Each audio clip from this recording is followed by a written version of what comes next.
اب اللہ تعالیٰ کی طرف سے ایک ایسی آیت آ رہی ہے جس میں اہل ایمان کے لیے وہ تسلی ہے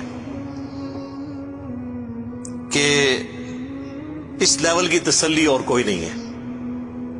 سورہ آل عمران کی آیت نمبر 169.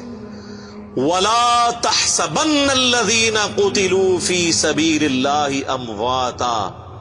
کبھی خیال نہ کرنا ان لوگوں کے بارے میں جو اللہ کی راہ میں قتل کر دیے جائیں کہ وہ مر گئے. حالانکہ مر چکے ہیں کیونکہ اللہ کہہ رہا ہے وہ قتل ہوئے ہیں, تو قتل ہوئے تو مر تو گئے, لیکن نہیں وہ دنیا سے مرے ہیں. بل احیاء عند ربہم, بلکہ وہ تو زندہ ہیں اللہ کے حضور. یرزقون, اور ایسے زندہ ہیں کہ اللہ نے ان کو نعمتیں بھی دی ہوئی ہیں, رزق بھی دیا ہوا ہے. یہی ٹاپک جو ہے وہ سورۃ البقرہ میں بھی آیا ہے. وَلَا تَقُولُوا لِمَن يُقْتَلُ فِي سَبِيلِ اللَّهِ أَمْوَاتٌ. مت کہا کرو ان کو جو اللہ کی راہ میں قتل کر دیے جائیں کہ یہ مردہ ہیں, بلکہ وہ تو زندہ ہیں, لیکن تمہیں وَلَٰكِن لَا تَشْعُرُونَ, تمہیں ان کی زندگی کا شعور نہیں ہے. ظاہر ہے اس دنیا والی زندگی تو نہیں ہے نا. اس دنیا کی زندگی میں تو آپ کو سانس لینا پڑتا ہے, آخرت کی زندگی میں سانس نہیں ہے. اس دنیا کی زندگی میں تو آپ کو دنیا کا مال کھانا پڑتا ہے اور پھر آپ کو ٹوائلٹ کی ضرورت پڑتی ہے. آخرت کی زندگی میں یہ نہیں ہے. تو جن لوگوں نے کہا نا شہید زندہ, لہذا آپ جو شہید ہوئے ہیں ان سے آپ مانگ سکتے ہیں جا کے قبروں پہ جا کے, تو اللہ نے تو پہلے ہی منع کر دیا, تمہیں ان کی زندگی کا شعور ہی نہیں ہے. ان کو دنیاوی زندگی کے اوپر تو قیاس نہ کرو. اگر کوئی کہتا ہے یہ دنیاوی زندگی ہے, مجھے بتائیں دنیا میں کوئی زندہ بندہ اپنی شلوار اتارنے دیتا ہے کسی کو؟ تو آپ بڑے سے بڑا کوئی بزرگ ہو, ایون انبیاء کرام بھی جب فوت ہوئے ہیں ان کو بھی غسل دیا گیا, صرف ایک احترام ان کے ساتھ ہوا کہ ان کے کپڑے نہیں اتارے گئے. ابو داؤد میں آتا ہے کہ صحابہ پہ اونگ تاری ہوئی اور ایک آواز آئی پیچھے سے. یہ وہ نہیں ہے جو بزرگوں کو آواز آئی, یہ صحابہ کو اللہ کی طرف سے فرشتے نے ادا کی کہ حضور کو ان کے کپڑوں سمیت غسل دیا جائے, ورنہ صحابہ کرام کپڑے اتارنے لگے, وہ پریشان ہو گیا ہم اتارے نہ اتارے. تو یہ صرف رسول اللہ کا پروٹوکول ہے بس, اور کسی کا پروٹوکول نہیں ہے. اس کے بعد صحابہ, اہل بیت, بزرگان دین سب کے کپڑے نہیں اترے, تو زندہ بندہ اپنے کپڑے اتارنے دیتا ہے؟ ہونا تو چاہیے یہ کہیں جی جب بزرگوں کو غسل دینے لگے تو انہوں نے کہا ٹھہر جاؤ, میں آپ غسل کر کے آگے پھر لیٹ جانا, کفن دے دو, منو بات ٹانگ دو, میں آپ پا لینا. اس طرح ہوا ہے کبھی؟ تو پھر یہ زندگی آخرت کی زندگی ہے نا, دنیا کی زندگی تو نہیں ہے. فرحین بما آتاہم اللہ, وہ بڑے خوش ہیں ان نعمتوں میں جو اللہ نے ان کو دی ہیں, من فضلی, اپنے فضل سے. وَيَسْتَبْشِرُونَ بِالَّذِينَ لَمْ يَلْحَقُوا بِهِمْ, اور وہ خوش ہو رہے ہیں جنت میں بیٹھے بیٹھے ان لوگوں کے بارے میں بھی جو ان کو ابھی مر کے نہیں ملے. بھئی جو دنیا میں زندہ ان کے بارے میں جنتی کیوں خوش ہو رہے ہیں؟ من خلفہم, جن کو وہ پیچھے چھوڑ آئے ہوئے ہیں. اللہ خوف علیہم ولا هم يحزنون, کہ نہیں ہے ان کو کوئی خوف اور نہ وہ غمگین ہوں گے. اچھا جنت میں ان کے بارے میں کیوں خوش ہو رہے ہیں جو دنیا میں؟ اس لیے کہ وہ جنت میں پہنچ کے انہوں نے اینڈ رزلٹ دیکھ لیا ہے, اور وہ یہ خوش ہیں کہ ہمارے ساتھیوں نے جو رسول اللہ پر ایمان لائے تھے نا, ہم نے تو آگے واقعی جنت دیکھ لی ہے, انہوں نے تو ایمان بالغیب لے کے آئے تھے, تو ہمیں خوشی ہے کہ ہمارے وہ دوست بھی جنت میں ہی پہنچ جائیں گے, اس لیے خوش ہو رہے ہیں ان کے اوپر.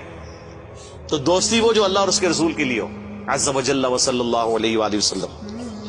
یستبشرون بنعمت من اللہ وفضل, خوش ہو رہے ہیں وہ جنت میں اللہ کی نعمتوں پر اور اس کے فضل پر. وَأَنَّ اللَّهَ لَا يُضِيعُ أَجْرَ الْمُؤْمِنِينَ, اور اس پر کہ اللہ تعالیٰ کبھی ضائع نہیں کرے گا اہل ایمان کا اجر. تو اہل جنت جو شہید ہو گئے غزوہ احد کے موقع پر یا بدر پہ, اللہ نے فرمایا ان کو کبھی مردہ گمان بھی نہ کرنا, ان کو اللہ رزق بھی دیتا ہے, اور سورۃ البقرہ میں ہے, لیکن تمہیں اس کی زندگی کا شعور نہیں ہے. انبیاء بھی زندہ ہیں آخرت کی زندگی میں, اولیاء اللہ بھی زندہ ہیں, اور اللہ کے دشمن بھی زندہ ہیں آخرت کی زندگی میں, لیکن وہ جہنم میں زندہ ہیں. جو قرآن میں آیا نا کہ فرعونی صبح و شام آگ پہ پیش کیے جاتے ہیں, ان کو عذاب تو ہو رہا ہے, مرتے ہی عذاب کا سلسلہ ان پہ شروع ہے. اس آیت کے کانٹیکسٹ میں صحیح مسلم میں ایک حدیث ہے,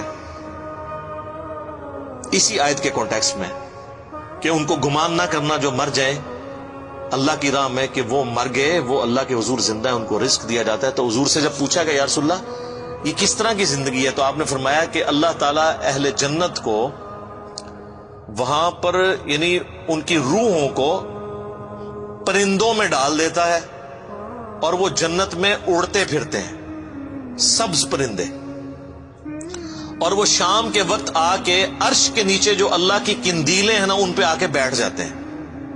تو اللہ تعالیٰ ان سے پوچھتا ہے ہاں جی کوئی نعمت چاہیے؟